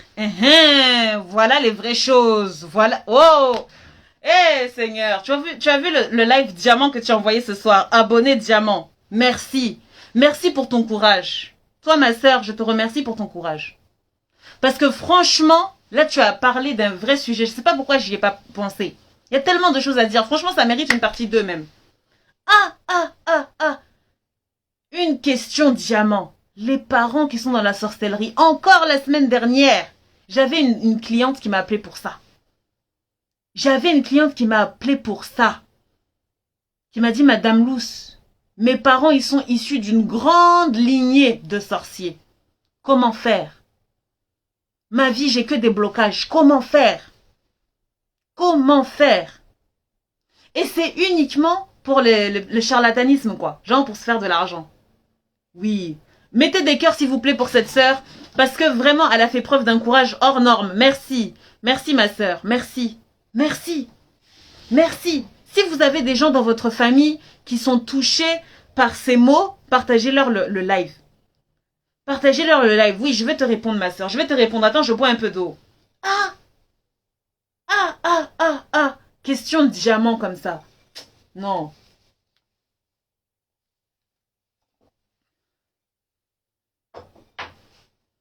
Les parents dans la... Les cœurs affluent, les cœurs affluent. Hey. Il n'y a pas abonné plus diamant que vous, les filles. Il n'y a pas. Les parents dans la sorcellerie qui font de la sorcellerie sur leur enfant pour de l'argent, que faire? Madame, il n'y a pas 10 000 solutions. Il n'y a pas 10 000 solutions. La première chose que tu dois faire, c'est te fuir.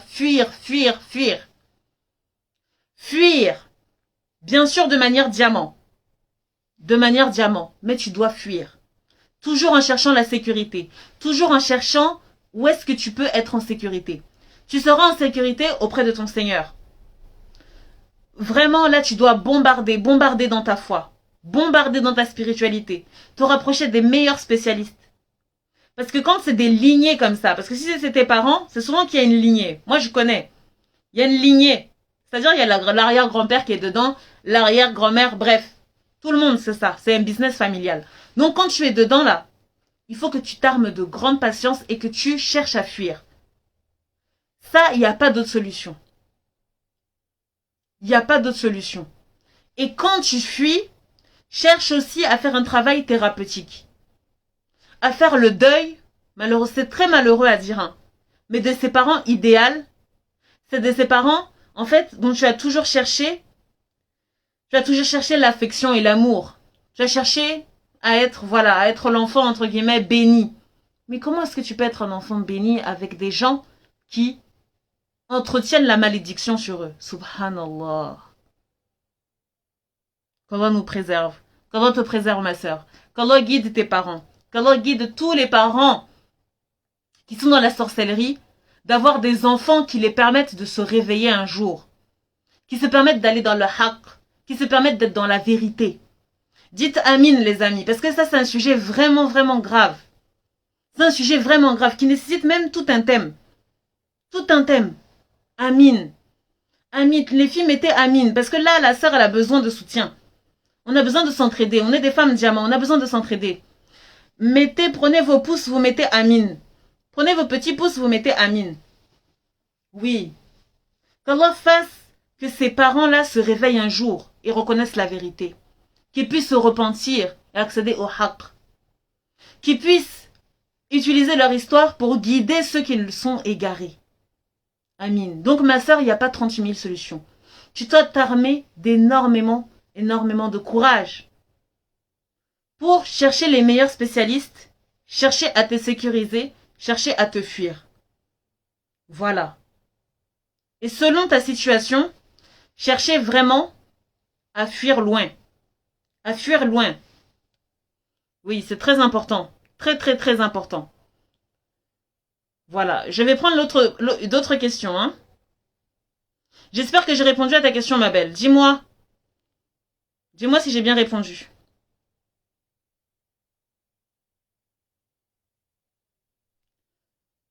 Ok. Donc, bon, il n'y a pas d'autres questions. En fait, j'avais plein d'autres questions, mais en fait, c'est des réponses à mes sondages que j'avais écrits dans les stories. En tout cas, les filles, là, je vais laisser la session témoignage. Si vous avez des questions, n'hésitez pas. Je vais reprendre un petit peu ce qu'il y avait tout en haut. Ok? Attendez. Elle m'a dit oui, merci. Alhamdulillah. Alors, tac, tac, tac.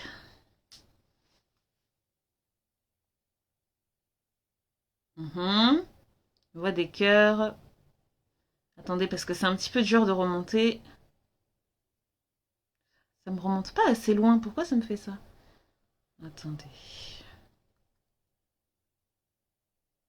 Allège ta charge mentale a dit nombreux de nos parents sont hyper maladroits. Mais est-ce que pourtant le bon terme utilisé de dire qu'ils sont toxiques pour la plupart d'entre eux? Voilà, ça c'était une question là que je voulais revenir dessus. Je vais l'épingler d'ailleurs. Je sais pas si elle est toujours là. Si la sœur est là toujours. Je crois qu'elle est partie. Ok, donc comme je l'ai expliqué tout à l'heure,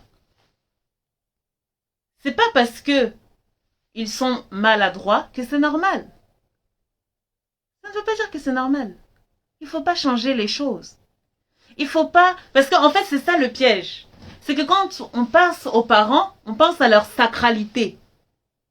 Et en fait, c'est très dangereux de faire ça parce que ça les enlève leur humanité. Ça les place au rang de personnes intouchables, de personnes parfaites. Et d'ailleurs, dans ton expression, tu as dit hyper maladroit. Donc déjà, on est dans le trop. Déjà, la maladresse, déjà dans maladresse, il y a mal. Et tu as rajouté hyper. Donc déjà, il y a trop. Il y a ce trop-là. Il y a ce trop déjà. C'est déjà trop. Tu as dit hyper maladroit. Mais c'est nocif. Ça ne change pas que c'est nocif. Ça ne change pas qu'ils ont une part de responsabilité. Et ce n'est pas parce que décennies et générations après des générations, on a gonflé leur ego en disant que oui, ils ont le droit de tout faire, de toute façon c'est nos parents, que c'est normal. Le terme toxique, c'est comme je l'ai dit au début, je pense pas que tu étais là au début ma belle, mais au début j'ai bien dit, c'est un terme qui fait peur. On n'aime pas l'utiliser à côté de parents. Parce qu'on se dit non, parents c'est tout sauf toxique. C'est tout sauf toxique, c'est tout sauf toxique. Mais il y a des choses qu'ils font qui sont nocives et très dangereuses. Et très dangereuses. Voilà. Parce que quand on est face à des parents qui ne savent pas écouter leur enfant, qui les brutalisent, ou alors dans mon cas, qui nous font passer pour des mauvais enfants, là c'est pas de l'hyper maladresse là. Là c'est de la toxicité. Parce que l'enfant il ne grandit pas normalement. Et tu le jettes dans les bras d'un loup. Tu les jettes dans les bras des pervers narcissiques. La plupart des personnes là qui sont avec des relations de pervers narcissiques, comme le mot on entend tout le temps là. Pervers narcissique, pervers narcissique, pervers narcissique. Toutes les femmes qui tombent dans les bras des pervers narcissiques, les hommes qui battent leurs femmes à sang, ce sont des femmes qu'ils ont eu des parents hyper maladroits. C'est ça la réalité. Donc jusqu'à quand on va essayer de, entre guillemets, en leur enlever leurs responsabilités? Je n'ai pas dit que ils n'avaient pas du bon en eux. Ils n'avaient pas une bonne nia. Ils ont une bonne nia, ça c'est sûr. Mais dans les faits, qu'est-ce qu'il en est? Dans les faits, c'est mal. Et tant qu'on aura cette peur-là, tant qu'on aura cette peur de dire les choses comme elles sont, c'est ça qui va générer encore et encore la peur de rétablir la justice. La peur de leur faire comprendre que, hé, maman, papa, attention, attention. Tu peux me dire les choses d'une autre manière. Tu n'as pas besoin de m'agresser. Tu n'as pas besoin de me crier dessus. Tu n'as pas besoin de m'insulter. S'il y avait, moi c'est ce que je dis toujours à mes parents, je dis s'il y avait notre prophète Mohammed, surtout à ma mère, je dis souvent ça. S'il y avait notre prophète là, tu n'aurais jamais utilisé ce mot cruel. C'est un mot cruel que tu utilises quand tu parles de mes défauts. Tu n'aurais jamais osé. S'il y avait un juge qui était entre nous, je n'aurais jamais utilisé ce mot-là. Alors pourquoi tu l'utilises? Pourquoi tu utilises ce mot quand tu me parles? Pourquoi tu es hyper maladroite quand tu me parles? Jusqu'à quand on va leur faire croire qu'ils ont le droit? Bien sûr, toujours de manière diamant. Il faut le faire de manière diamant. Je ne suis pas en train de dire qu'il faut parler mal à vos parents. Non. Non. Et d'ailleurs, pour celle qui veut apprendre à parler, il y a le programme Éloquence qui est là. Pour savoir parler et se faire comprendre. 4 semaines intenses pour comprendre comment parler. Comment prendre la parole avec tous les êtres humains sur cette terre. Comment prendre la parole sans avoir une peur au ventre. Comment prendre la parole en public. Comment prendre la parole avec son homme. Comment prendre la parole avec une personne à ta hauteur. Il faut casser ce mythe-là, les amis. Il faut casser ce mythe-là. Parce que moi, je dis que là, on est dans une situation, dans une configuration où on a accès à la science. On a accès à la science, donc on a tout intérêt à casser ces schémas-là. Et si nous-mêmes, on ne casse pas ces schémas, qui vont les casser? Et moi, je parle surtout à aux femmes de ma communauté.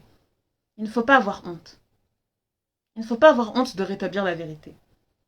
Et surtout dans ce sujet si important qui est l'éducation. Parce que nous sommes le joyau de l'humanité. Qu'on le veuille ou non, nous sommes le joyau de l'humanité. Nous sommes la première école. Si toi tu es femme, tu as un fils demain, tu vas lui apprendre.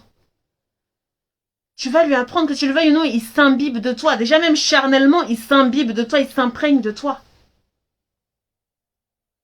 Si tu as une fille, pareil. Et encore plus, parce que la fille, ce sera demain elle-même une mère. Donc il ne faut pas avoir peur d'utiliser ce terme-là, qui fait peur, mais c'est un terme qui est réel. C'est toxique, c'est nocif, les filles. D'accord? Tac. Attendez, je regarde s'il y a d'autres messages. Ok.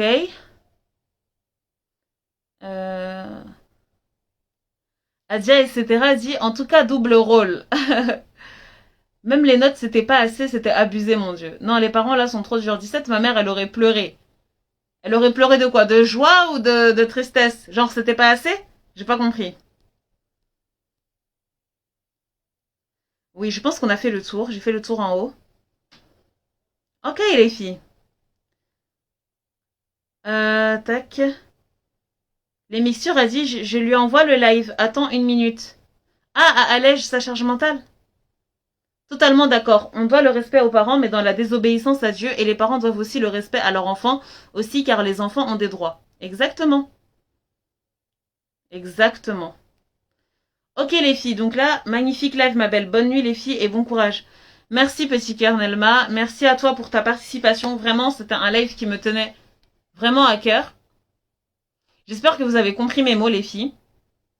Vraiment, ça me tenait à cœur de vous partager l'importance. Ou Mohamed a dit je viens d'arriver, j'ai raté. Non, ne t'inquiète pas ma belle. Tu n'as rien raté, t'inquiète pas. Il y aura le replay, Inch'Allah. Donc tu pourras regarder ça tranquillement. Donc celles qui veulent témoigner, n'hésitez vraiment pas. Franchement, c'est le moment. Comme la sœur qui n'a pas hésité à témoigner d'avoir des parents toxiques, très très très très très très. Je pense qu'il y a une différence entre parents toxiques et relations toxiques. Inch'Allah. Oui, j'ai compris ce que tu veux dire. Je veux dire que le parent, en fait, c'est le parent en soi-même. Et la relation, c'est la relation qui crée. Oui, j'ai compris. Mais pour moi, c'est pas incompatible. Hein. Bien sûr, oui, il y a une différence. Je suis d'accord avec toi. Mais c'est pas incompatible, ma belle. C'est pas incompatible. Hum, ok. Gelsen Lenny, d'ailleurs, j'aimerais bien avoir ton avis. Si tu veux bien monter en live, franchement, ce serait trop bien. Ou là, tu te dis, oula, non, pas du tout, je veux pas monter en live. Allez, monte en live, parce que tu as dit que c'était le live que tu attendais. Donc moi, j'aimerais bien avoir ton avis à chaud pour savoir qu'est-ce qui t'a plu. Qu'est-ce qui t'a plu dedans. Allège ta charge mentale, je sais pas si tu étais là, j'ai répondu à ta question, ma belle. Dis-moi si t'as entendu.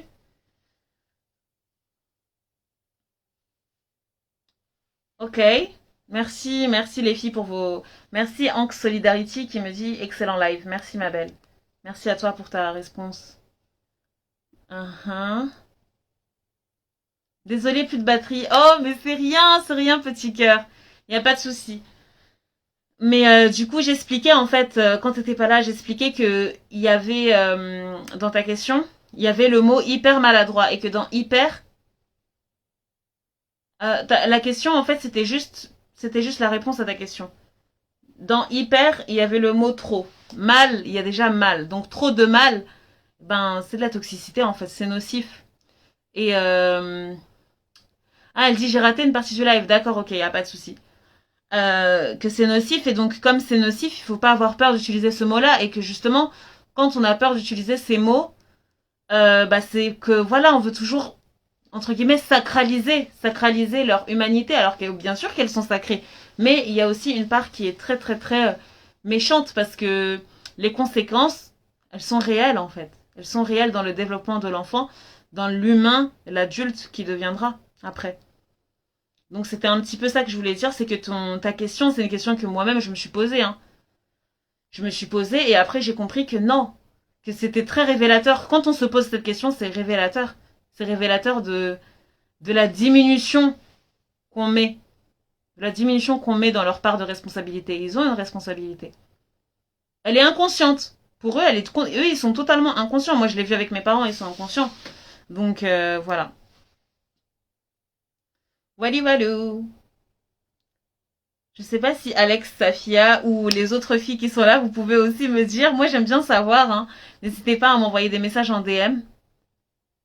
Euh, donc, Alex, ta charge mentale a dit oui, c'est clair et c'est très bien expliqué. Je suis complètement d'accord. Ah bah, alhamdoulilah. Alhamdoulilah. Mais tu verras dans le live, j'ai encore mieux expliqué ta réponse, mais tu n'étais pas là. Elle est trop mignonne, mixture. Elle est partie t'appeler. Franchement, c'est un amour, cette femme. Donc voilà, n'hésitez vraiment pas à me dire. Moi, j'aime entendre vos avis. Franchement, même en privé, faites-moi des lettres. Je les lirai toujours, d'accord? Je lirai toujours vos lettres parce que je sais que c'est un sujet qui est très tabou. Et c'est pour ça qu'on a tout intérêt à investir sur soi pour aller fonder de bonnes bases avant qu'on devienne mère, avant qu'on se mette en couple, etc., etc. Donc voilà les filles, je vois qu'il n'y a plus de questions. En tout cas, vraiment, c'était un honneur. On se retrouve bientôt pour un autre live. Un sujet que j'aimerais vraiment aborder, c'est la question de l'argent. La question de l'argent. La question de l'argent. La question de l'argent. L'argent. Moi, je veux être entourée d'abonnés diamants qui peuvent s'acheter des diamants. Voilà. Donc le live, ça va s'intituler comme ça. Comment s'acheter des diamants? Comment être une femme qui peut s'acheter des diamants? Parce que toi, madame qui m'écoute, toi, madame qui écoute, tu es née pour pouvoir acheter des diamants aisément. Comme ça, je passe ta carte comme ça, là, je fais, wouh, ça passe, ça passe, ça passe, tu ne trembles pas quand ça passe. Voilà, c'est ça le live. C'est ça le live dont je vais parler. Ah, allez, je te charge mentale, elle a dit, ah oui, le blé, oui, c'est important, c'est important. Parce que, bon, là, je spoil un petit peu, mais pourquoi? Moi, je crois à la manière dont la femme, elle est incarnée avec la générosité.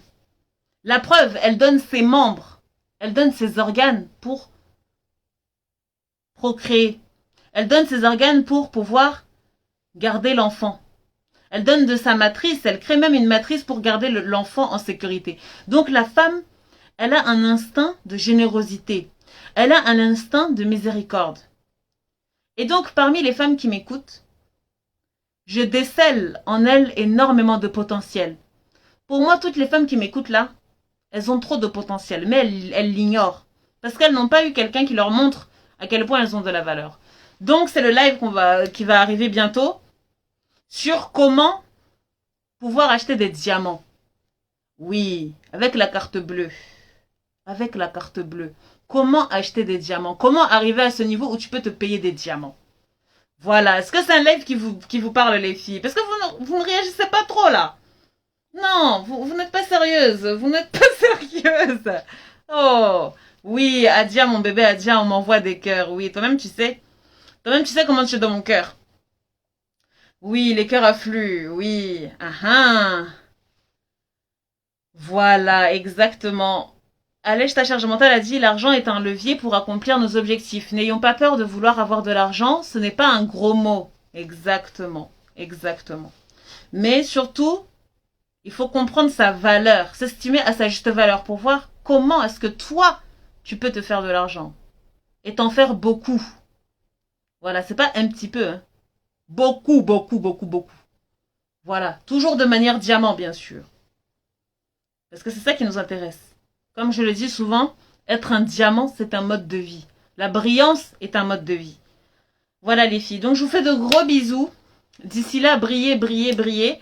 Et comme je vous l'ai dit, il y aura bientôt une masterclass qui va porter sur la communication. Je serai vraiment honorée de vous y voir. Si vous avez des problèmes de couple, si vous sentez que dans votre couple, vous ne pouvez pas communiquer correctement, c'est toujours trop tendu.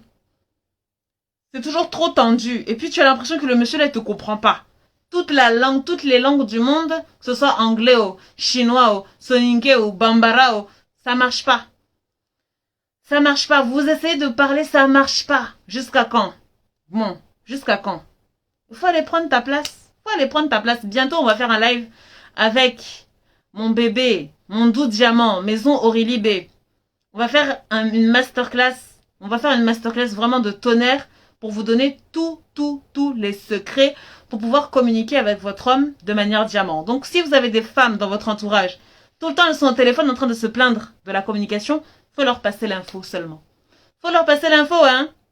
Oui, il faut leur passer l'info. Voilà, donc les filles, on va se quitter ici. Et d'ici là, brillez, brillez, brillez. C'était Madame Luce.